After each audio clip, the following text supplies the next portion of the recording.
Si vous venez des questions entre-temps, là, vous seriez gentil de me les faire parvenir là, par le coude. Alors, une première question ici, Raphaël. L'homme nouveau doit-il croire? Puisque sa croyance doit évoluer avec ses concepts, faut-il croire toujours plus loin? Ça dépend de ce qu'on entend par le mot croyance. Si on entend par le mot croyance ce qu'on a défini tout à l'heure comme étant l'unité créative du monde de l'esprit, c'est sûr que les gens doivent croire. Et si on entend par compréhension le mécanisme de ralentissement de l'évolution, comme il a été décrit un peu dans la première partie, c'est sûr que les gens doivent en arriver à un refus catégorique de la compréhension.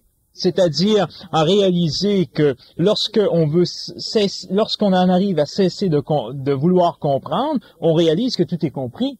Hein? Et que, parce que vouloir comprendre, c'est comme si quelque chose n'était pas compris en nous. C'est comme si on pouvait prendre avec soi quelque chose qui ne l'est pas. Alors que quand on arrive au refus catégorique de la compréhension, on réalise que tout est compris, qu'on a tout en soi, et qu'on est la totalité en quelque sorte. Donc, en ce sens-là, dans ce sens de la terminologie, on peut dire que l'homme nouveau devra en arriver à élaborer une croyance de plus en plus forte, c'est-à-dire se servir de cette énergie créatrice pour transformer le monde et créer ce monde nouveau. Hein, on nous a dit dans les textes anciens, dans la tradition ancienne, que dans les psaumes notamment, que le Dieu détruirait l'ancien monde et créerait une nouvelle terre et un nouveau cieux, qu'on se souviendrait plus de l'ancienne terre des nouveaux cieux. C'est tout à fait juste, mais attention, c'est pas un Dieu sur les nuages, ce n'est pas remis entre les mains de quelqu'un d'autre, c'est quelque chose que l'on va faire soi-même. Et l'homme nouveau, c'est celui qui va se servir d'une croyance nouvelle pour créer une nouvelle terre et de nouveaux cieux. C'est lui qui va constituer cette réalité. Et en ce sens-là, il faut glorifier, il faut bénir et saluer, si vous me permettez les termes, la croyance. Mais une croyance qui soit de l'esprit. Et non pas une croyance qui soit ces espèces d'atavisme, de mauvaise manipulation et utilisation des énergies qui s'est fait jusqu'à maintenant à l'intérieur de systèmes qui étaient des systèmes fermés. Il faut avoir une croyance ouverte. Il faut avoir une croyance dans laquelle on puisse croître. Sans quoi, évidemment, la croyance est la pire des calamités qui puisse advenir à l'homme. Mais c'est une question de terminologie. Bon, durant la pause, j'ai discuté avec des gens autour de ça un peu. En fait, j'ai pas discuté, j'ai plutôt écouté, c'est toujours ça que je fais d'ailleurs. Et on se rend compte que c'est une question de terminologie. C'est très important de développer une bonne saisie, une bonne appréhension, je ne veux pas dire une bonne compréhension, une bonne saisie des mots. Et qu'est-ce que les mots veulent dire? Parce que si aujourd'hui il y a une dissension à l'intérieur de l'humanité, qu'il n'y a pas cette belle fraternité que l'on veut soit d'une manière spirituelle ou d'une manière supramentale, eh bien c'est parce que il y a une confusion des langues. Et la confusion des langues, ce n'est pas seulement cette fameuse confusion des langues où quelqu'un s'en retourne japonais, l'autre chinois, l'autre parlant espagnol, etc. C'est la confusion de l'opacité du langage. C'est cette idée que j'ai développée tout à l'heure, à savoir que le langage ne transmet pas d'une façon efficace la connaissance, parce que il s'est greffé autour des mots, qui sont des véhicules d'énergie dans leur utilité première, il s'est greffé toutes sortes de parasites, que sont des émotions, que sont des pensées, que sont des systèmes d'analyse et de compréhension, qui fait que lorsque l'on dit un mot, on ne le situe pas à la bonne place. Alors moi, je peux parler de spiritualité, je peux parler de croyance, je peux parler de compréhension, et mettre derrière les mots une réalité qui est tout à fait différente et même contradictoire avec celle que d'autres personnes vont mettre derrière ces mots. Et le problème, c'est que les gens écoutent ça et ils veulent comprendre. Alors, voulant comprendre, ils accordent un système de référence aux mots. Et accordant un système de référence aux mots, ils ne savent pas, eux, à moins qu'ils soient des initiés, alors là, ils veulent plus comprendre, ils ne savent pas qu'est-ce que j'ai mis comme système de référence, moi, lorsque j'ai dit les mots. Alors, ça devient une tour de Babel terrible. Et c'est pourquoi il faut faire très, très attention et laisser quand même la fluidité des choses. C'est-à-dire ne pas avoir un choc lorsqu'on entend un mot. Il y a des gens qui sont choqués lorsqu'ils entendent un mot. On leur dit un mot et à cause de leur système de référence, à cause de leurs émotions et de leurs pensées qui sont limitées dans leur personnalité, on fait ce qu'on peut, eh bien, ces mots éveillent en eux une agressivité, ou éveillent en eux un sentiment de dédain, ou un sentiment de répulsion. C'est ça qui est dangereux. Dans tout discours, c'est ça qui est dangereux. C'est de se laisser illusionner par la partie opaque du mot. Parce que lorsque vous vous laissez illusionner par la partie opaque du mot, vous n'êtes plus réceptif, vous n'êtes plus en communion, encore un mot, en communion avec la partie translucide du mot, qui, elle, vous achemine l'énergie qui a voulu se manifester dans la parole qui a été donnée, dans le langage qui a été donné. Est-ce qu'on ne devrait pas en arriver un jour à avoir quasiment un lexique de chacun des conférenciers? Ça ne serait pas nécessairement la solution, parce que un conférencier peut très bien, dans une circonstance particulière, mettre derrière un mot une signification qui est autre. Bon, je donne des conférences parfois où je parle de l'ego.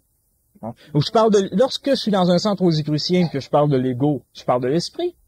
Lorsque je suis dans un domaine plus psychologique et plus scientifique, bon, je suis allé donner une conférence au centre d'études psy. Lorsque je parle de l'ego, je parle de l'ego des psychologues. Je parle pas de l'ego de Max Handel du début du siècle. Alors même dans un seul individu, il peut y avoir l'utilisation de mots qui ne veulent pas dire, qui n'ont pas porteur de même sens. Lorsque je parle du Christ dans un centre rosicrucien, lorsque je parle du Christ dans une tribune plus vaste de public, je ne mets pas la même signification derrière. Lorsque je dis le mot Christ devant un groupe de rosicruciens, ou lorsque je dis le mot Christ devant un groupe d'athées, c'est pas la même réalité que je signifie. Parce que le groupe athée a besoin d'un certain système de référence autour du Christ pour pas qu'il soit trop affecté dans ses croyances. Et le rosicrucien a besoin d'un système de référence autour du mot Christ pour pas trop être affecté dans ses croyances et pour pouvoir avancer, pour pouvoir être d'une certaine manière stabilisé. Bon. Alors, derrière chaque mot, ça dépend de la personne qui le reçoit. Alors, autrement dit, il y a une seule possibilité de faire un lexique, c'est que chacun le fasse. Et chacun voit, en étant le plus réceptif possible, qu'est-ce qu'un mot qui est dit par un conférencier va signifier chez lui. Et chez elle. Et cette personne va à ce moment-là intérioriser la réalité du langage qu'elle reçoit. Mais si, encore une fois, on veut donner une définition très, très fragmentaire, eh bien là, on finit par avoir un langage qui ne peut plus communiquer aucune vibration. Parce que lorsque vous dites un mot, on prend le lexique, c'est comme les rêves. On prend le lexique et on dit, voilà, ce mot veut dire ceci. Un mot peut avoir 1000 significations de par l'intonation dans laquelle il a été dit, de par la place qu'il occupe dans la phrase ou dans une conférence ou dans une société quelconque. Alors, si on lui donne une définition toute fermée, eh bien, on fait un peu le même système que le petit catéchisme. Vous savez que je suis largement en faveur du petit catéchisme, il y a eu des discussions presque légendaires, mais il y a un aspect négatif qui est l'enfermement dans une définition. Ça appartient à l'ère du poisson. L'enfermement dans une définition, c'est de l'ère du poisson. Autrement dit, dans l'ère du Verseau, il n'y aura plus de dictionnaire. Dans l'ère du Verseau, il ne peut plus y avoir de dictionnaire parce que le mot a 1000 significations. Le mot n'a plus même de signification. Il est simplement vecteur d'une énergie. C'est pourquoi, à ce niveau-là, il faut en revenir, comme je le disais tout à l'heure, à cette fluidité du langage. Laisser le mot passer, laisser l'énergie passer. Dans l'optique où notre vérité est toujours partielle, comment chercher à agrandir son point de vue vers celui d'une universalité sans se perdre dans une recherche sans fin? Doit-on rechercher la vérité ou la prendre au passage? Est-ce que rechercher la vérité n'est pas d'abord limiter la vérité? Bon, cette question-là a beaucoup de facettes. D'abord, la vérité que l'on a, elle n'est jamais partielle. La vérité que l'on a, c'est l'universel. Sauf que la façon dont on la conscientise, elle apporte la partialité. C'est-à-dire que une vérité comme telle, bon, Dieu existe, bon, c'est pas partiel, ça. C'est total, c'est universel. Tout le monde peut s'en servir. C'est la façon dont on va conscientiser ce Dieu existe, qui est partiel, parce que nous sommes partiels. Bon.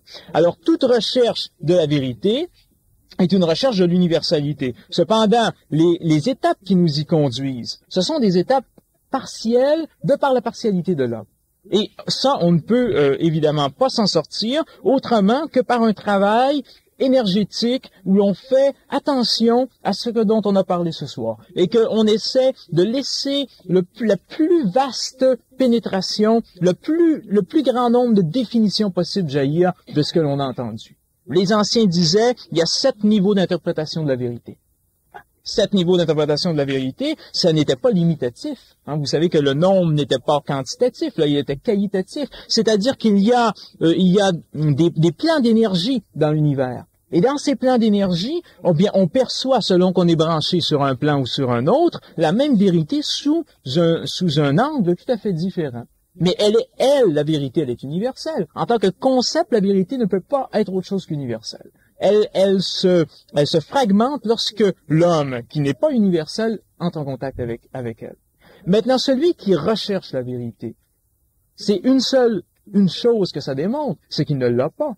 Lorsque on recherche quelque chose, c'est qu'on ne l'a pas. Bon. Alors, une personne qui n'a pas la vérité, elle n'a pas le choix, elle la recherche. Elle la recherche jusqu'à ce qu'elle l'ait. Et lorsqu'elle l'est, bon, la recherche, elle s'élimine. Mais si une personne qui a la vérité, hein, et d'ailleurs, avoir la vérité, c'est une expression inexacte, il faudrait dire si une personne est la vérité. Parce que avoir la vérité, c'est la comprendre. Prendre avec soi, c'est à soi. Alors que être la vérité, c'est être en communion avec elle, c'est connaître, c'est naître avec cette vérité. Donc, être la vérité, celui qui est la vérité, hein, il ne peut pas, parce que lui, il l'est, imposer à tout le monde qu'il l'aille aussi. Et c'est pourquoi celui qui a la vérité dit aux gens, cherchez et vous trouverez. C'est-à-dire que on peut un peu se moquer, comme je l'ai fait tout à l'heure, de la recherche scientifique en disant qu'en fait c'est un jeu, mais c'est un jeu nécessaire. Il faut, au-delà de toutes ces moqueries, quand même prendre d'une certaine manière au sérieux ce processus, parce que la recherche, elle est absolument nécessaire pour le mouvement. La recherche est un mouvement de la conscience vers quelque chose de transcendant, vers quelque chose de plus loin. Et c'est un mouvement nécessaire, essentiel, à l'intérieur du développement de l'homme nouveau. Maintenant, ça dépend comment cette recherche-là est faite. Et ça dépend de comment on va considérer les résultats qu'on va avoir de notre recherche. Si on va prendre les conclusions de nos recherches pour, encore une fois, des choses établies pour toute l'éternité, ou bien si on va les prendre comme des marches, comme des échelons vers quelque chose qui transcende toujours, qui dépasse toujours. Alors le mécanisme de la recherche n'est pas à rejeter, mais il faut le comprendre dans un mouvement qui tend vers quelque chose, mais pas vers quelque chose qui est éloigné, ni dans l'espace ni dans le temps. Hein, mais ce qui tend vers une réalisation de soi-même, finalement. Parce que dans la recherche, on n'est pas à la quête. Ceux qui faisaient la quête du Graal et qui la font toujours, ils sont pas à la quête de quelque chose, d'un vase à quelque part dans une caverne. Ils sont à la quête de leur propre savoir qui s'exprime. Alors, dans la recherche, il s'agit toujours de savoir, de bien situer notre processus de recherche.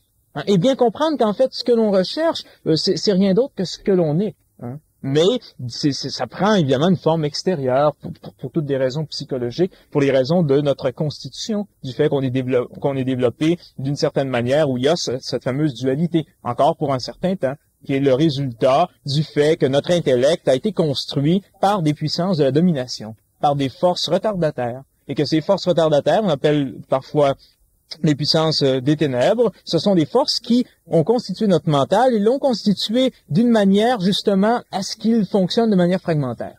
Bon, c'était nécessaire, sinon on n'aurait pas vécu l'expérience du mental inférieur. Maintenant, on doit passer à une expérience nouvelle, qui est l'expérience du mental supérieur, du supramental. À l'intérieur de cette structuration même de notre personnalité, c'est ça qu'on est en train de vivre à une échelle individuelle et même dans une certaine mesure à une échelle collective. Tu as parlé tout à l'heure de la connaissance amour, qu'on allait vers cette connaissance amour. Là, peux-tu nous expliquer à quoi tu fais allusion? Est-ce que ça a un rapport avec le supramental d'abord? Est-ce que c'est le supramental? La connaissance amour... La connaissance amour est en rapport direct avec ce qu'on appelle le supramental. Maintenant, il y a deux dimensions à l'intérieur de ça. Il y a une dimension directe et il y a une dimension intermédiaire, qui est la dimension de l'âme, qui est la dimension religieuse. L'homme religieux a un contact supramental au niveau du cœur. L'homme esprit, l'homme esprit a un contact au niveau du cerveau. C'est toute la différence. Lorsque l'on parle de sagesse, lorsqu'on parle de l'amour-sagesse, on parle d'une façon beaucoup plus précise de cette dimensionnalité du cœur. Alors on dit, par exemple, de certains grands personnages qui le méditaient dans leur cœur. Marie, par exemple. Bon. C'est-à-dire que c'est une appréhension du supramental, de la conscience christique à l'intérieur du cœur. Bon. Ça, c'est pour un homme dont le travail est au niveau religieux, c'est-à-dire entre les hanches et les épaules. Bon, c'est-à-dire qu'il est à ce niveau-là de son développement tout court. Alors que l'homme esprit ne passe pas au niveau du cœur, mais a une pénétration directe du supramental au niveau du cerveau, parce que son cerveau a été transmuté. Bon, évidemment, il est passé par l'étape où le supramental est entré par le cœur et tranquillement a gagné du terrain sur le cerveau et a transmuté le cerveau de telle sorte qu'il est maintenant capable et en mesure de capter de manière directe. Mais c'est très différent de l'amour-sagesse. La sagesse, c'est cette recherche ancienne de l'illumination. C'est la philosophie, amour de la sagesse. C'est ce que veut dire philosophie. Alors c'est cette recherche d'une sagesse au niveau cardiaque. Alors, vous savez que les grands initiés demandaient la sagesse et l'intelligence. L'intelligence, c'est au niveau du cerveau. Plus spécifiquement, à l'intérieur de ces définitions, bien que l'intelligence, c'est autre chose, et la sagesse, c'est au niveau du cœur. Donc, lorsqu'on parle d'un amour-sagesse, lorsqu'on parle d'un travail au niveau de la sagesse, du développement de la sagesse de l'homme, c'est au niveau du cœur que ça se passe. Mais c'est la même énergie.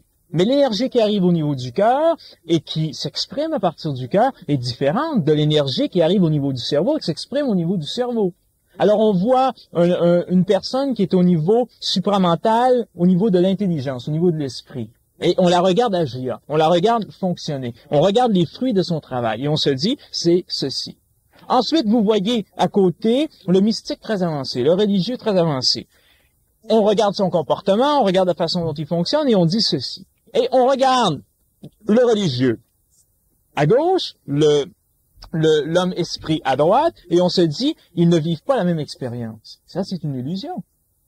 C'est une illusion, c'est-à-dire qu'ils vivent exactement la même expérience de la pénétration supramentale, sauf qu'elle s'exprime différemment. On ne peut pas être tous docteurs, prophètes, etc., etc. Bon, il y en a qui sont docteurs, il y en a qui sont prophètes, il y en a qui sont à tous les niveaux de la manifestation de l'énergie, mais c'est toujours la même énergie. Alors on a l'illusion, de par le fait qu'en apparence c'est différent, que ces deux hommes font et vivent une expérience qui est différente. Alors que c'est la même expérience, il n'y en a qu'une seule expérience. C'est la pénétration de des énergies créatives en l'homme pour le rendre créateur. Regardez ce que la tradition a dit. L'homme doit devenir un Dieu créateur. Eh bien, l'homme nouveau, c'est ça. Mais qu'est-ce que la dimension créative? C'est la dimension supramentale. Donc, l'homme doit devenir un faisceau, un canal de pénétration du supramental. Mais il peut le devenir ou bien par le cœur, ou bien par l'intellect, plutôt par le mental, pardon, pas par l'intellect, et plutôt également par le cerveau. Et un jour, l'homme cardiaque, l'homme religieux, et l'homme esprit, l'homme cérébral, vont s'unir. Et vont former et vont réaliser en fait qu'ils n'étaient qu'un. C'est-à-dire qu'ils n'étaient que deux facettes de la même réalité, qui est la pénétration supramentale. Alors en ce sens-là, sagesse et intelligence, c'est très lié. Et en un sens, c'est la même chose. C'est la même énergie, mais elle s'exprime à travers un véhicule, un canal qui est différent. Une personne comme Sri Aurobindo, elle appartiendrait à quelle catégorie? Sri Aurobindo, c'est un hermaphrodite. C'est un androgyne dans le sens où il avait les deux dimensions. Sri Aurobindo, c'était ce qu'on appelle un adepte. C'est-à-dire qu'il était en mesure, et il a vécu pleinement, d'être un religieux dans le sens ésotérique, occulte, vibratoire et cosmique du terme, et il était également un être intelligent. C'est-à-dire un être par lequel la pénétration supramentale arrivait au niveau du cerveau. Et ça, on le voit dans ses écrits, on le voit dans les fruits de ce qui a été donné. Parce qu'il y a deux courants qui sont issus de Sri Aurobindo. Il y a le courant religieux, il y a le courant, disons, mental. J'aime pas qualifier comme ça du tout, mais disons mental. Parce que, bon, enfin. Alors, c'est deux courants qui sont nés de sa tendance parce que lui avait été capable de vivre l'intégralité de cette énergie. Mais c'est pas tout le monde qui est capable de vivre l'intégralité de cette énergie. Ce n'est pas à la portée de tous, parce que lorsque l'un s'exprime d'une façon, disons, pleine, eh bien, l'autre est comme mis de côté. Parce que c'est sur un plan historique que ça se passe. L'intérieur de l'homme, ça commence toujours par le cœur. Et puis ça passe ensuite au cerveau. Bon, ça c'est le déroulement historique normal de la pénétration supramentale. Alors, lorsque c'est au niveau du cœur, lorsque ça s'exprime pleinement au niveau du cœur, ben, l'homme il est complètement cardiaque. C'est-à-dire qu'il s'exprime pleinement dans une certaine dimension. Lorsque ça passe au cerveau, ça passe au cerveau. C'est-à-dire qu'il y a une transition du siège du supramental, du cœur au cerveau. Et alors là, c'est cérébral c'est d'une manière cérébrale que ça se manifeste. Alors c'est pourquoi il est difficile d'équilibrer les deux. C'est-à-dire, la seule moyen d'équilibrer les deux, c'est de cesser de voir la dualité. C'est de cesser de parler comme je parle maintenant, c'est-à-dire d'une manière historique. Bon, alors Sri Aurobindo a dépassé l'historicité, parce que lorsque on arrive à la fin de ce mécanisme de pénétration au niveau psychologique, au niveau de la personnalité de ce supramental, eh bien on arrive dans ce que j'appellerais, ou qu'on a déjà appelé, les dimanches de l'histoire. C'est la fin de l'histoire. Il n'y a plus d'histoire après cela. Il n'y a plus d'histoire parce que l'histoire, c'est un déroulement de causalité. Alors, l'homme qui arrive au summum de cette expérience-là, il n'y a plus d'histoire pour lui. Alors, il n'y a plus une situation spatiale au niveau du cœur, au niveau du cerveau. Il y a une pleine pénétration de la chose. Alors que avant, il y a ou bien le cœur ou bien le cerveau. Et c'est en ce sens-là que Sri Aurobindo était un homme qui a incarné cela d'une manière intégrale, pour s'échapper de l'histoire. Il y a quelques hommes dans l'histoire qui l'ont vécu. Hegel est un exemple. Et lorsqu'ils ont vécu cela, eh bien, il ne reste qu'une seule chose à faire, c'est jouer aux cartes. C'est ce que Hegel a fait pour terminer sa vie. Parce que consummatum est, tout est accompli. C'est-à-dire que cette pénétration supramentale ou christique est pleinement imprégnée, totale en soi. Et alors là, il y a plus d'histoire possible. Il y a plus d'avant, d'après, de maintenant. Est-ce qu'il y a encore un karma? Il n'y a plus de karma. Le karma, d'ailleurs, c'est une invention des occultistes, le karma. Bon, c'est vrai, mais c'est aussi regardez ce que la compréhension fait à l'intérieur d'un système ésotérique, d'une école ésotérique. Il y a des gens qui enseignent la réincarnation du karma. Hein? Ils n'ont rien saisi de ce qu'était la réincarnation du karma. Un jour, il va falloir faire une mise au point. D'ailleurs, je vais le faire bientôt à Sherbrooke. Qu'est-ce que c'est que la réincarnation? Qu'est-ce que c'est que le karma? Et on se rend compte que ceux qui enseignent la réincarnation du karma ont pas plus raison et sont autant dans l'erreur et dans les mauvaises interprétations que ceux qui enseignent le contraire. Les tenants de la non-réincarnation et du non-karma. Alors, le karma, attention, le karma, ça fait partie d'une certaine étape dans le développement de l'homme, mais éventuellement, il est levé, le karma. Hein? S'il y a une expérience supramentale ou christique sur la Terre aujourd'hui, c'est pour lever le karma. Et si, dans la tradition de l'homme religieux au niveau supramental, le premier pouvoir et le pouvoir le plus fondamental qui a été remis à ces gens, c'est le pouvoir de relever le karma, de remettre les péchés, eh bien, dans l'homme-esprit, c'est la même chose.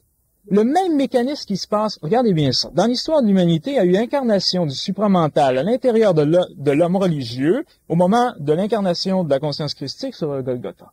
Alors là, le Christ a transmis à ses disciples le pouvoir d'enlever les péchés, de remettre les péchés. Ceux à qui vous les remettrez seront remis, ceux à qui vous les retiendrez, ils seront retenus. Donc, un pouvoir d'éliminer le karma, de façon à ce que ce débordement du cœur puisse, cette énergie supramentale puisse dissoudre l'historicité de l'homme, c'est-à-dire son karma ancien. Bon. Ça a été vécu déjà au niveau de l'homme religieux sur le plan supramental. Maintenant, ça doit être vécu. Ce n'est pas encore pleinement vécu au niveau du cerveau. Alors, dans le cerveau, il y a cette même absolution qui doit arriver. Cette absolue solution. En arriver à l'absolu. Et l'homme qui commence à vivre une expérience supramentale au niveau du cerveau n'a pas encore, parce que c'est une question d'histoire, n'est pas encore arrivé à une aussi pleine réalisation de cette absolution que celui qui est au niveau du supramental religieux. C'est-à-dire que il a encore besoin de certains concepts de causalité, il a encore besoin d'une certaine référence, de conséquences, etc., qui va éventuellement être absous. va éventuellement disparaître dans l'universalité. Mais pour le moment, ce n'est pas encore pleinement vécu. Alors, ce sont des choses intéressantes, si bien que si vous me parlez de karma, si vous me parlez de réincarnation, ben, ce sont des choses qui doivent être situées à l'intérieur de ça. On ne peut plus se permettre, et c'est là que les écoles ésotériques font une erreur, on ne peut plus se permettre, comme on le fait très souvent, d'enseigner la réincarnation et le karma sans tenir compte de cette nouvelle dimensionnalité qui est celle du supramental. Hein? Et ce n'est pas si nouveau que cela. En un sens, les écoles ésotériques qui enseignent le karma sont antérieures au christianisme. Ils sont antérieurs à ce pouvoir qui avait été remis de relever le karma. Alors vous voyez que si on pousse les choses à fond, on se rend compte que, je ne dis pas que le karma n'existe pas encore, parce qu'il existe encore pour la plupart des gens, mais ce que je dis, c'est que ce karma est quand même un concept retardataire, ancien, s'il n'est pas nuancé par cette effusion supramentale qui existe maintenant. Alors c'est très très délicat de dire « j'ai compris ». De dire, voilà, je peux répondre à toutes les questions avec la sauce karma, avec la réincarnation, puis ça comble les vides. Parce que on peut être des plus parfaits retardataires, les gens qui retournent à des systèmes dépassés d'une façon parfaite.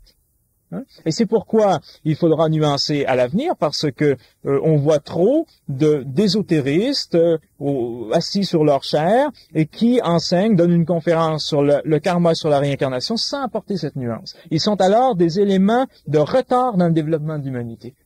C'est très sérieux ça, parce que ils présentent un enseignement qui se veut nouveau. Il présente un enseignement qui se veut initiatique pour préparer les gens à quelque chose de neuf, et en fait, il les ramène à la vieille loi du talion qui existait bien avant les transformations supramentales que la planète a vécues et qu'elle est en train toujours de vivre. Alors c'est très très très subtil, et en ce sens-là, le petit prêtre que vous n'aimez pas, que vous n'aimez pas, ou le petit pape qui a son patelin religieux et qui remet le karma aux gens, est beaucoup plus avancé que celui qui dit aux gens, ben voilà, c'est malheureux, vous êtes malade, c'est malheureux, vous mourrez de faim, c'est votre karma. Bon, ça nous permet de nous situer par rapport à Aurobindo dans l'aventure supramentale, et un homme comme Jiddu Krishnamurti, comment le situez-vous?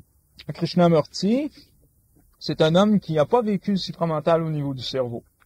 C'est un homme qui a vécu le supramental au niveau du cœur et qui a vécu ce que l'on connaît, c'est-à-dire un rejet du drapeau. On lui a construit un drapeau parce que les gens qui reçoivent une énergie spéciale, qui sont imprégnés à un moment donné dans leur existence, ou qui sont prédestinés à être imprégnés, j'aimerais mieux ce terme-là, d'une certaine énergie, qui peuvent ensuite les radier, eh bien, on aime les mettre en système de référence.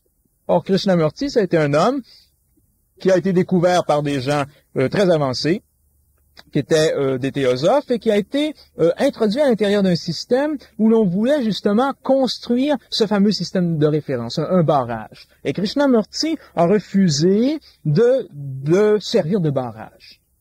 En un certain sens, Krishnamurti a échoué dans le travail qu'il avait réalisé. Et dans un autre sens, il a réussi. C'est-à-dire qu'il a échoué au niveau de la structuration d'un système.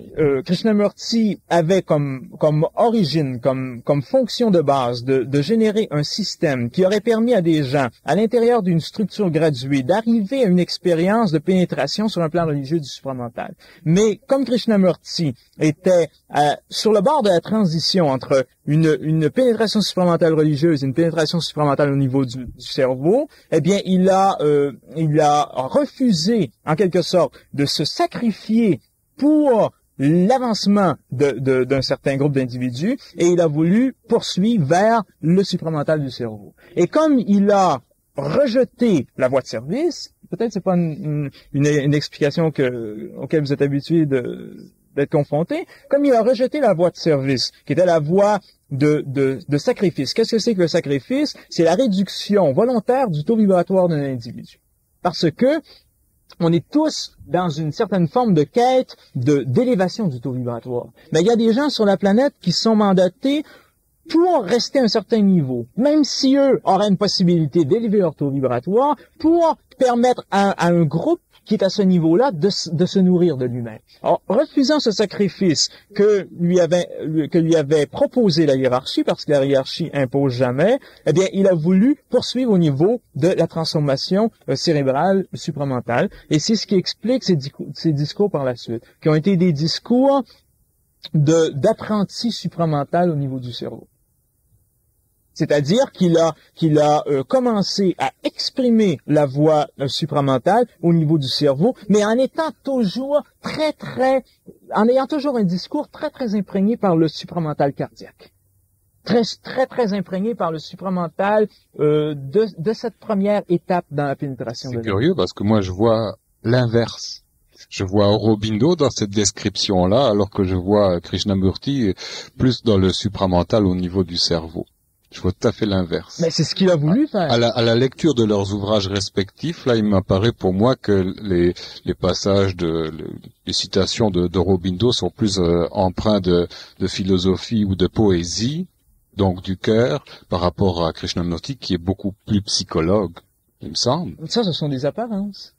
Krishnamurti a voulu avoir une expression de l'esprit, une expression cérébrale, et éliminer. C'est parce qu'il a fait ce rejet, éliminer l'aspect cardiaque. Alors il l'a apparemment éliminé dans son discours.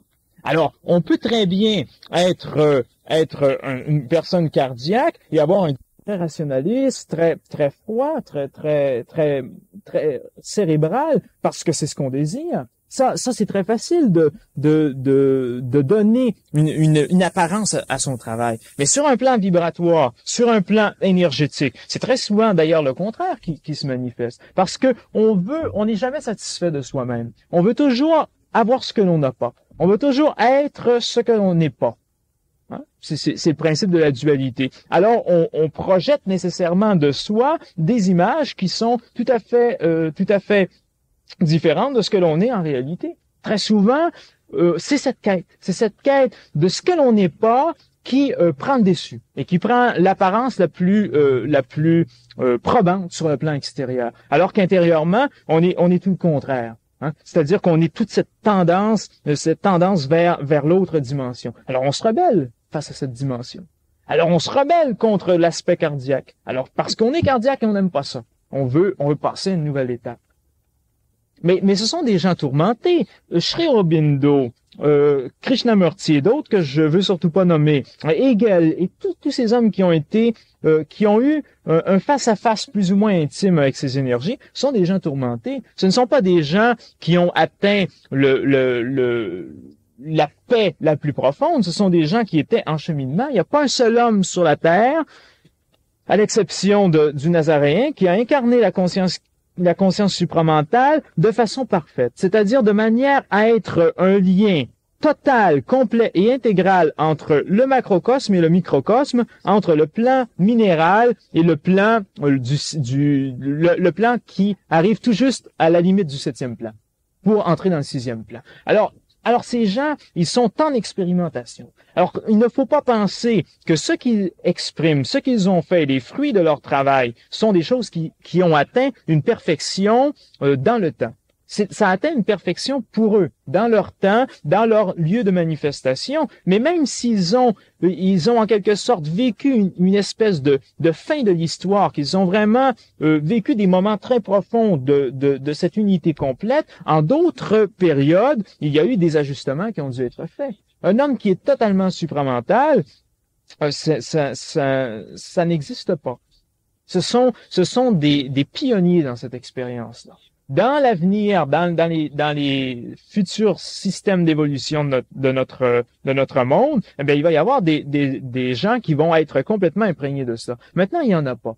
Ils sont imprégnés à des niveaux très élevés parfois. Et pour celui qui est en bas, eh bien, c'est la perfection, c'est le sublime, c'est la divinité qui s'exprime. Mais pour celui qui est en haut, ce n'est qu'une faible lueur de ce qui sera véritablement lorsque la pénétration sera complètement accomplie, que l'homme aura même changé de plan, etc. Donc, tant que l'homme a un cerveau, a un cœur, a un corps de chair tel qu'il l'a maintenant, il est limité dans son expression. Il est limité dans son expression et cette limite, elle est sur le plan charnel. L'homme qui n'est plus limité, il disparaît. Il disparaît du monde de la limitation. Et il n'y a plus personne qui peut le percevoir. Si vous voyez quelqu'un, c'est parce qu'il est limité. S'il n'y avait pas de limite, cet homme, vous le verriez pas. Vous ne le verriez pas parce qu'il serait la totalité. C'est-à-dire que vous ne verriez que les choses, que la totalité. Mais vous ne le situeriez pas. Tant qu'on est situé, on est limité. Tant qu'on est limité, on n'est pas totalement supramental. Bon, maintenant, est-ce que Aurobindo, lui, a voulu former une structure religieuse, on va dire, qui peut profiter au reste des gens qui s'avancent dans la conscientisation? Lui, si Krishnamurti n'a pas voulu le faire, est-ce qu'Aurobindo a voulu le faire? Sri Aurobindo Il semble qu'il a toujours dénoncé ce fait-là, lui. Sri Aurobindo a pas voulu créer de système. Hein. Bon. C'est autour que ça se constitue, le système. Bon, c'est ça. À sa mort, c'est à ce moment-là que les disciples ont tourné ça en religion. C'est d'ailleurs la raison pour laquelle Sadprem a quitté Auroville. Est-ce qu'il va pas arriver la même chose avec Krishnamurti, même s'il pensait que les hommes étaient capables de fonctionner en dehors d'une structure formelle religieuse, pensait lui que l'homme était prêt à vivre cette étape-là. Mais est-ce que ça va pas être récupéré aussi, d'une manière ou d'une autre? Ça va sûrement. C'est pas une question de récupérer quelque chose. Ce qu'on comprend pas, c'est que Sri Aurobindo et Krishnamurti, ils ont parlé, ils ont communiqué une énergie. Bon. Avec leur tension intérieure, avec des refus, des acceptations, c'est pas notre problème. Ils ont transmis une énergie. Bon. Cette énergie-là, on en fait ce que l'on veut. Hein? Alors, on peut faire de cette énergie le terrain propice pour fonder une religion. On peut faire de cette énergie le terrain propice pour faire un système de pensée, ou on peut laisser cette énergie aller. Bon. Mais ça, c'est aussi bon qu'on en fasse une religion, une philosophie, ou qu'on la laisse être. Il ne s'agit pas de dire que c'est mauvais ou bon, c'est récupéré alors que ça devrait pas être ça. Sri Aurobindo, lorsqu'il a parlé, il n'avait pas à vouloir quelque chose. Il avait à parler parce que c'était son rôle de parler. Alors, il a parlé, s'il a voulu des choses, c'est son erreur. Il a parlé, maintenant, c'est les gens qui prennent ce qu'il a laissé, qui font quelque chose. Alors, on peut faire n'importe quoi selon qu'on reçoit, à travers nous, qui sommes imparfaits, une énergie quelconque et que ça éveille en nous quelque chose. Mais ce que ça éveille au niveau de la création, par exemple en moi, lorsque je lis Sri Aurobindo, c'est aussi bon que ce que ça éveille en vous ou en n'importe qui. Or, si moi, en moi, ça éveille qu'il faut que je fonde un système, bon, c'est bon. Il faut que je fonde ce système et il y aura des gens qui iront à ce système parce qu'ils ont besoin de ça et qui un jour réaliseront que ce système ne leur convient plus et ils vont s'en aller. Alors, il faut faire attention de ne pas juger de manière morale ce qui se passe par la suite. Parce que là, sinon, on entre en guerre. C'est-à-dire qu'on dit, ça ne devrait pas avoir une incidence religieuse, ou ça ne devrait pas avoir une incidence philosophique, ou ça ne devrait pas avoir telle et telle répercussion. Qui êtes-vous pour dire que ça ne devrait pas être ceci et cela? Krishnamurti le dit lui-même, il s'élève contre la religion en étant en faveur de l'homme religieux, mais contre le système. Contre la religion, il le dit. C'est un peu ce qu'on a dit jusqu'à maintenant, c'est-à-dire que la religion ne peut pas satisfaire celui qui a dépassé le stade de la religion. Mais de s'élever contre, c'est une illusion. C'est une illusion. Parce qu'on n'a pas autorité de le faire. Si c'est là, c'est parce que nous l'avons nous-mêmes créé. Il parle, lui, en son propre nom. Il ne parle pas au nom des autres, il parle au nom de sa propre expérience, de sa propre perception. Au nom de quoi peut-on parler si ce n'est que de soi? C'est nous qui créons la chose. Alors si on parle au nom d'une religion, c'est une religion qu'on a créée. Ce serait d'ailleurs curieux de voir combien, lorsqu'une personne parle au nom d'une religion, comment c'est bien sa religion. Hein? Et puis si vous la confronteriez à des gens de la même religion, ce serait très curieux de les entendre. C'est toujours ce que l'on a créé. Alors, à l'intérieur de ça, lorsque on veut s'opposer contre une manifestation quelconque, la religion, si on veut, eh bien, qu'est-ce qu'on fait? On fait un rapport d'exclusion. On se dit, moi, je ne suis pas ça. On retourne à au vieux état de conscience de l'objet, conscience du sujet. On est encore dans ce vieux rapport. Alors que autrement, celui qui a une conscience de l'homme nouveau, c'est celui qui va voir les choses aller, qui sait très bien que les religions, et toutes les religions qui sont actuellement en fonction, vont s'effondrer avec les années qui viennent. Il le sait très bien. Ça ne le fatigue pas. Il n'aura pas donné un coup de masse. Il sait très bien que l'histoire fera son chemin et transformera les structures qui ne conviennent plus. Évidemment, il peut parler et il peut dire que aux gens qui sont devant lui, si ce sont des gens qui n'ont pas besoin de telle et telle structure, de ne pas aller à ces structures parce qu'ils vont perdre leur temps, il peut dire ce qu'il veut. Hein? Mais s'il commence à trop prendre ce fameux rapport d'extériorité, vouloir se distancier ou se différencier de quelque chose, il est dans le vieux système de pensée. C'est très subtil. C'est en ce sens-là qu'on n'est pas supramental cérébralement qui veut. C'est tous ceux qui se prétendent supramental au niveau du cerveau et qui créent cette relation d'exclusion. Ce sont des gens qui n'ont pas encore atteint l'unité cérébrale pour la simple et bonne raison qu'ils n'atteignent pas l'unité dans leur concept, dans leur vision du monde, dans la façon d'appréhender le réel. Et ils sont toujours en train de dire « Non, ça je me le refuse » ou « Ça, c'est pas moi ». Alors, ils devraient donc respecter continuellement le statu quo, n'avancerait pas non plus. À quoi nous servirait leur expérience? Ce n'est pas de respecter le statu quo, c'est de parler. On n'a pas autre chose à faire. Parler pour ou parler contre, c'est pas... On peut parler sans se positionner? Se positionner par rapport à quoi? Rapport à sa conscience. Il faut considérer que ce qui existe, c'est le résultat d'une création. C'est le résultat de la manifestation d'une énergie. Bon. Nous, on n'est pas obligé d'adhérer. On n'est pas obligé d'adhérer à un système ou à une philosophie ou à etc. Ce que je dis, c'est que c'est inutile de les nier. Parce que, en fait, elles sont une partie de nous-mêmes, mais on ne le réalise pas. On le réalisera seulement à la fin.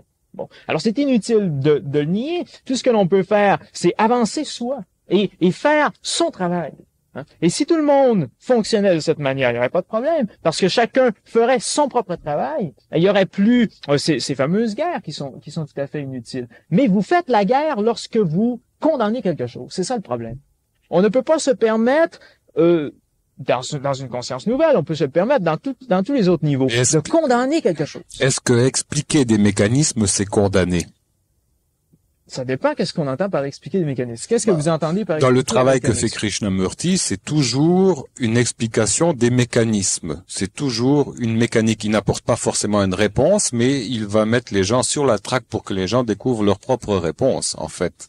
Oui, ça c'est très bien. Bon. Mais psychologiquement, il va expliquer des mécanismes. Les conclusions, on va les tirer nous-mêmes. Ça c'est très bien. Si on tire soi-même les conclusions. Mais si on en reste à la mécanique, on n'avance pas non plus. Parce que la mécanique, elle n'est pas créative, la mécanique. La mécanique, elle tourne. C'est comme un engendrement de roue. Alors, ça ne crée rien du tout. Ça, c'est un statu quo, la mécanique. Alors, si vous voulez aborder les choses et les présenter de manière mécanique, vous n'avancerez pas. Vous allez freiner votre évolution de façon extraordinaire parce que vous allez vous contenter de tourner avec la roue. C'est pas dans une mécanique qu'on doit pénétrer. C'est dans une création. On doit être créateur. Alors, laissez faire les vieilles roues de ceux qui ont fait des mécaniques anciennes et avancez-vous. Bon. Et plus tard, les gens retardataires vont vous regarder et vont expliquer les mécanismes de votre travail. C'est ça qu'ils vont faire. Parce que ils seront pas dans votre travail. Quand on est à l'extérieur de l'horloge, on explique le mécanisme de l'horloge. Mais quand on est dans l'horloge, on marque l'heure. Alors, celui qui avance dans l'évolution, c'est celui qui fait un travail et qui fait un travail créatif. Maintenant, ceux qui sont en arrière de lui regardent son travail créatif d'une manière mécanique, c'est-à-dire transposent leur intelligence mécanique à l'intérieur de cette dimension-là et ils comprennent. Mais ils le vivent pas. Il faut vivre plutôt que comprendre. Il faut avancer plutôt que de vouloir regarder comment les choses se passent. C'est pas regarder comment les choses se passent, c'est les passer, les faire ces choses. Et là, on acquiert une énergie. Là, on acquiert un mouvement. Là, on fait un pas en avant. Maintenant, je ne condamne pas non plus tous les discours qui mènent et qui veulent favoriser la compréhension parce qu'ils ont raison aussi. C'est-à-dire qu'ils situent ça tout dans un autre cadre. Bon, évidemment, vous allez voir, il va y avoir des tensions, évidemment, si on parle de sujets comme ceux-là. Ce sont encore des tensions de lexique. de vocabulaire. Attention, hein. Je sais très bien ce que vous voulez dire par l'étude des mécanismes. Je sais très bien. Je sais très bien ce qu'il y a dans votre tête, mais sauf que ce qu'il y a dans votre tête, ça coïncide pas avec ce qu'il y a dans la mienne. Bon, alors j'explique le phénomène du mécanisme d'une façon différente. Mais ce qui est intéressant, c'est de savoir que vous avez tout à fait raison dans le développement de l'appréhension des mécanismes. C'est tout à fait juste. Sauf que c'est tout à fait injuste si on le regarde d'un autre point de vue. On va revenir avec des questions face à la vérité, là. Justement, ça commence comme ça. Face à la vérité, je vise une dualité entre mon intuition et mon mental. Quand arrive une intuition, le mental se pointe toujours pour en considérer l'aspect rationnel. Comment mettre ces deux aspects, intuition et mental, à leur place respective? Bon, c'est à cause de cela qu'il y a des gens qui vivent l'expérience supramentale sur un plan religieux. C'est que le supramental, originellement, devait s'imprégner au niveau du cerveau, parce que le cerveau est l'organe de direction du corps. Sauf que, au moment où le supramental a commencé sa descente, lorsque l'homme a terminé la constitution de sa personnalité, c'est-à-dire de tous ses véhicules, eh bien, à cause de la construction, comme on en a parlé tout à l'heure du cerveau, le supramental ne pouvait pas pénétrer, parce que le supramental, c'est l'unité, c'est le 1. Et le cerveau, c'est le multiple. Alors, il y a de multiples neurones, il y a de multiples pénétrations sensorielles, etc., etc. Donc, c'est basé sur le multiple cerveau. Et tant que le cerveau ne se trouve pas unifié, tant que le cerveau ne devient pas une structure unique, eh bien, le supramental ne peut pas gagner la partie. C'est-à-dire qu'une personne seule ne peut pas gagner contre la majorité lorsqu'on est dans un régime démocratique. Le cerveau est démocratique. Donc, c'est pourquoi la conscience supramentale s'est logée au niveau du cœur. C'est pourquoi il y a toute cette expérience du christianisme, qui est l'appréhension de l'énergie supramentale ou christique au niveau du cœur. Et c'est ce qui fait qu'il y a ce combat entre l'intuition et la raison cérébrale. C'est-à-dire que le supramental, étant au niveau du cœur, capte l'énergie de la connaissance, l'énergie créative, et l'envoie au niveau du cerveau.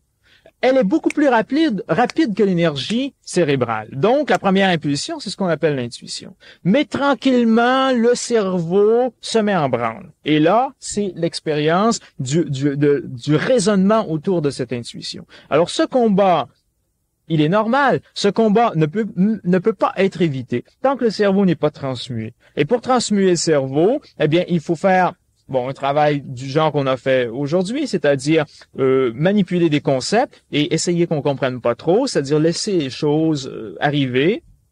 Et ensuite, il faut faire un travail de transformation biologique, c'est-à-dire travailler sur son système endocrinien, travailler sur son cœur, travailler sur sa colonne vertébrale, sur les forces qui s'élèvent tout au long de la colonne vertébrale. Il faut faire un processus d'entraînement, de développement spécifique au niveau biologique. Lorsque ce processus au niveau biologique est opéré, il s'en opère un sur le plan éthérique, et ensuite sur le plan astral, et finalement sur le plan mental. Et au niveau psychologique, vous faites le contraire. Vous commencez par le mental, ensuite l'émotionnel, ensuite l'éthérique, ensuite le physique. Donc, il y a un mouvement de descente et un mouvement de montée. Et ça, c'est la mutation du cerveau. Lorsque la mutation du cerveau est accomplie, l'homme cesse d'avoir cette activité dualitaire de raisonnement. Et alors, l'impulsion supramentale qui venait du cœur monte au niveau du cerveau. Alors, si vous avez un combat entre les deux, c'est que vous êtes un religieux. Vous êtes un religieux.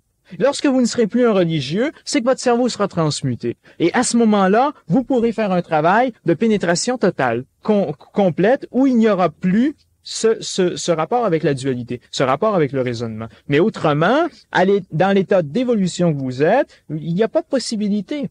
Parce que c'est une mécanique, le cerveau. Alors le cerveau, lorsqu'on le regarde, il a été construit par une histoire, il a été construit par l'effusion créative des gens de hiérarchie avant nous et de nous-mêmes, et il a ses possibilités, il a ses limites. Et il faut transcender ces limites. Il faut transcender des limites qui sont aussi sur le plan matériel. Et lorsque ce changement s'opère progressivement au niveau de la matière cérébrale, eh bien là, l'intuition peut passer d'une façon beaucoup plus précise. Il y a des exercices, on en a parlé, il y a une cassette sur le vide mental. Il y a des exercices, disons, psychologiques qui peuvent être faits pour favoriser cette pénétration de l'intuition et éliminer ces structures de raisonnement par l'utilisation de mantras, par la technique de l'autodialogue, des choses du genre. Mais essentiellement, c'est un signe du niveau d'évolution où on se situe. C'est-à-dire un niveau d'évolution où le supramental n'a pas encore pu gagner les structures du cerveau parce que ce cerveau n'est pas prêt. Et il faut faire un travail qui est à tous les niveaux, vraiment à tous les niveaux. Si on veut cesser de vouloir comprendre, est-ce que l'on doit cesser d'agir ou doit-on agir seulement par croyance? L'action magique est-elle de la compréhension ou de la croyance?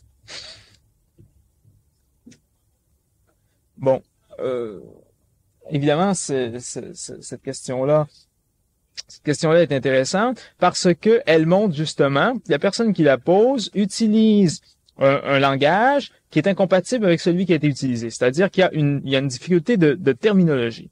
Autrement dit, à l'intérieur de cette question-là, lorsque la personne dit cesser de comprendre ou de vouloir comprendre, elle ne le comprend pas comme il faudrait le comprendre. C'est-à-dire que cesser de vouloir comprendre, ça ne veut pas dire de ne pas saisir les choses. Ça ne veut pas dire de se refuser de les percevoir, par exemple, dans une chaîne causale, etc. Bon, alors ça c'est à un premier niveau. Ce qu'on demande là, donc, est-ce qu'il faut cesser d'agir pour cesser de comprendre? Bien sûr que non. C'est lorsqu'on agit. Hein? C'est lorsqu'on cesse de comprendre qu'on agit le plus. C'est-à-dire qu'on se laisse porter par ce flux d'énergie. Hein? Et qu'on cesse de vouloir se créer des systèmes intellectuels, des systèmes d'interprétation de la vie. Laissez la vie de la vérité.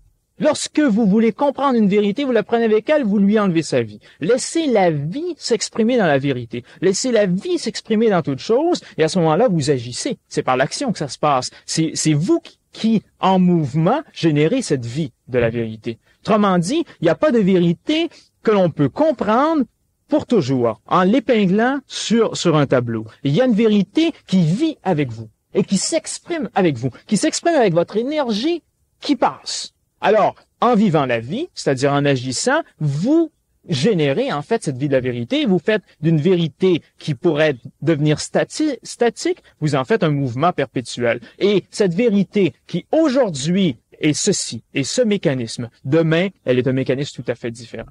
Comme lorsque vous dites « il est 2 heures », c'est fini. Lorsque vous dites « il est 2 heures », il n'est plus 2 heures. Alors, vous pensez que vous avez dit une vérité. C'est faux. Du moment que vous avez dit il est 2 heures, il n'est plus 2 heures. Du moment où vous avez dit il est 3 heures, il n'est plus 3 heures. Alors, du moment où vous avez saisi une chose, elle vous a déjà échappé si vous laissez la vie s'exprimer. Autrement dit, cessez de vouloir vous accaparer les choses. Laissez-les aller. Laissez-les aller et nourrissez-les de votre propre mouvement. C'est là que le savoir peut advenir. L'action magique, en ce qui concerne l'action magique, elle est à 2 niveaux. L'action magique, elle est beaucoup plus au niveau intellectuel, au niveau rationnel. C'est-à-dire qu'elle est basée sur les lois de la création de l'univers et sur des mécanismes, justement, qui sont ancestrales et qui font partie d'un certain encadrement à l'intérieur du cerveau humain. Donc, la magie, elle est beaucoup plus axée sur des lois très strictes, mais il y a une dimension de la magie qu'on appelle la théurgie, qui est branchée directement sur cette gratuité. Hein? Pourquoi vouloir saisir une chose et l'encapsuler? Laissez-la gratuitement être. Voilà le grand message de l'enseignement de l'homme nouveau. Laissez la gratuité s'exprimer. C'est difficile pour un intellectuel. Vous êtes des intellectuels, sinon vous ne seriez pas ici. C'est difficile pour un intellectuel d'admettre la gratuité. Alors, dans la théurgie, on admet la gratuité, c'est-à-dire qu'on admet que même si une personne n'a pas fait ce qu'il fallait pour, vous pouvez lui insuffler quelque chose. Et gratuitement lui transmettre quelque chose. Et que ça ne vous affecte pas karmiquement, que ça n'affecte pas la personne karmiquement. C'est la haute théurgie. C'est une effusion de la gratuité. Et ça, c'est très difficile à saisir pour un intellectuel. C'est très difficile à saisir pour un homme du 20e siècle. Et curieusement, c'est très difficile à saisir pour un homme du poisson, qui est quand même un homme de la croyance, parce que sa croyance, et ça terminera l'aspect de la question, sa croyance, elle est de nature intellectuelle. Elle est de nature mentale, parce qu'on a beau vouloir dire que la croyance, la foi de l'ère du poisson n'était pas fondée sur des raisonnements intellectuels, c'est tout à fait faux. À l'origine, ça a été un petit peu gratuit pendant très peu de temps, mais est arrivé Thomas d'Aquin avec sa somme théologique, tout est calculé. Les preuves de l'existence de Dieu, vous en avez plusieurs. Donc il y a un raisonnement très suivi qui est à ce niveau-là et qui a la même valeur et le même fondement que le raisonnement scientifique de 1986. Exactement la même chose. C'est les fondements qui sont différents, les croyances originelles qui sont différentes, mais le raisonnement est le même. Donc, en arriver à transcender cet aspect de la croyance aussi, pour que dans une ère nouvelle, on puisse en être pleinement imprégné de cette notion cosmique universelle de ce que j'appellerais la gratuité. Et si on arrive à cette notion énergétique, vibratoire, cosmique de la gratuité, eh bien, à partir de ce moment-là, tout ce que l'on avait en arrière comme schéma s'effondre.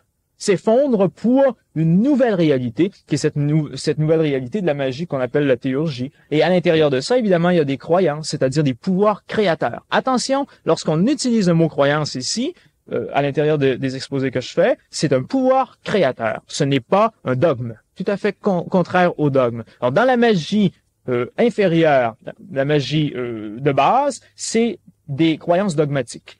À l'intérieur de la théurgie, de la haute magie, c'est des croyances qui sont purement créatives et qui permettent à un individu de fusionner avec des plans supérieurs d'énergie et les canaliser sur la Terre d'une manière tout à fait gratuite, d'une manière tout à fait exempte des lois du karma, des lois de la magie traditionnelle. Est-ce que la volonté, d'après toi, là, ce serait une attitude de l'ego ou bien une expression dynamique de la conscience ou autre chose? On n'a pas parlé de tous les aspects du mécanisme de la création de la croyance, mais la volonté d'esprit, la volonté esprit, la volonté supérieure, c'est ce qui permet justement toute cette expérience, toute cette mise en scène, tout ce cinéma. La volonté est aussi, lorsqu'on la regarde au niveau de la personnalité, quelque chose d'égoïque. C'est-à-dire, lorsque vous voulez devenir initié, lorsque vous voulez ceci, cela, ça c'est de la volonté de l'ego, très souvent. Bon. Parfois, très rarement, c'est une expression de la volonté supérieure, mais la plupart du temps, c'est une volonté de l'ego. Vous voulez être quelque chose. Bon, comme la grenouille qui veut devenir un bœuf. Maintenant, la volonté comme principe cosmique, comme principe créateur, est l'un des aspects de ce pouvoir de la croyance. C'est-à-dire, est un de ces aspects moteurs dans ce qu'on appelle le mécanisme de la création. C'est-à-dire, en fait, une illusion que subit l'absolu à différents paliers. C'est qu'on prend au sérieux notre expérience humaine. On prend au sérieux ce que l'on a fait aujourd'hui, le coup de poing qu'on a reçu, le gros lot qu'on a gagné, on prend ça au sérieux. Mais si on réalise que tout cela, c'est un cinéma, que ce sont tous des illusions régulières qui nous permettent en fait de vivre cette grande expérience de la volonté de l'esprit absolu, il n'y a plus de problème. C'est-à-dire que on est capable de dire oui, mais. On relativise un peu la chose. On cesse de se prendre au sérieux. La fameuse expression traditionnelle. On cesse de se prendre au sérieux. Si on met un caractère très rigoureux et qu'on prend les choses très au sérieux, à partir de ce moment-là, évidemment, on est en dehors de ce mouvement et on ne comprend pas que la volonté de l'esprit absolu, ça n'a pas été de prendre les choses au sérieux, de s'arrêter comme ça a été de passer. De créer ce mouvement-là. À partir de là, évidemment, chacun, à travers ce qu'il est et ce qu'il doit être, en quelque sorte, fait une expérience qui est différente. Mais tout pour une même unité. Si on savait, c'est intéressant, cosmiquement, on travaille tous pour la même unité. On travaille pour l'absolu. On devrait réaliser cela lorsque on va gagner sa vie tous les jours sur le plan matériel. On pense qu'on travaille pour soi à ce moment-là, pour se gagner une auto, pour s'acheter une maison, pour avoir une femme, des enfants, etc., ou un mari, des enfants, etc., alors que, dans le fond, qu'est-ce qu'on fait? On ne fait que vivre une expérience pour que, selon la volonté de l'absolu, il y ait un retour de cette expérience-là au niveau d'une unité. Donc, si on réalisait cela, on cesserait de vouloir travailler pour enrichir ses fonds pour son compte de banque, etc. Mais on saurait très bien que l'on travaille pour l'ensemble de la collectivité. Ça, ce sont des principes qui, tranquillement, vont être infusés à l'intérieur de l'homme. Mais il faut remonter jusqu'aux origines. Il faut remonter à Adam et Ève et au-delà pour pouvoir saisir, à l'intérieur, évidemment, d'une compréhension intellectuelle. On est piégé, mais saisir qu'est-ce qui se passe. Et ensuite, l'appliquer dans une vie de tous les jours. Et à ce moment-là, c'est ce qui explique pourquoi des individus sont complètement détachés. Ont vécu cette voie du détachement. Parce qu'ils savent très bien que de toute manière, ils ne ramassent pas pour eux, mais qu'ils ramassent pour quelque chose, pour une unité, pour en fait, la totalité qui est devant eux. Et si une personne en avant gagne le million plutôt qu'elle, ça ne lui fait rien. Parce que elle sait très bien qu'un jour, ils vont se retrouver ensemble. Hein? Que l'expérience que l'autre a vécue parce que vous pourriez dire, moi, je veux pas gagner de millions pour avoir des belles autos puis jouir de la vie, mais pour vivre l'expérience du million. On peut se donner bonne conscience. Eh bien, c'est pas grave que ce soit l'autre qui a vécu l'expérience du million, parce que de toute façon, vous ne faites qu'un. Alors, on ne se crée plus de problème avec qui va avoir le dernier mot, qui va avoir la vedette, qui va avoir ci, parce qu'on est tous un. Donc, ce que reçoit l'un dans la positivité, on le reçoit également. Ce que reçoit l'un dans la négativité, on le reçoit également. Ça, c'est l'homme supramental. Et c'est pourquoi le Nazaréen qui était supramental disait, ce que vous ferez au moindre d'entre les miens, c'est à moi que vous le faites. Et l'homme supramental sait très bien que tout ce qui est fait au moindre des hommes sur la planète, c'est à lui. C'est là une première approche de ce qu'est cette fameuse totalité supramentale, cette fameuse totalité de l'homme nouveau. Merci beaucoup, Raphaël Peillard. Merci.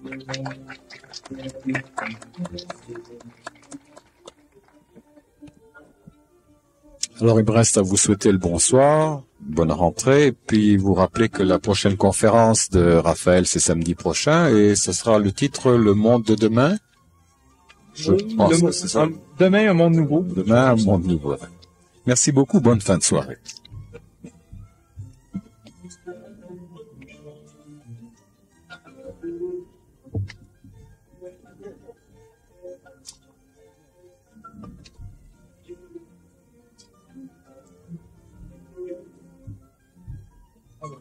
Merci. Bien été.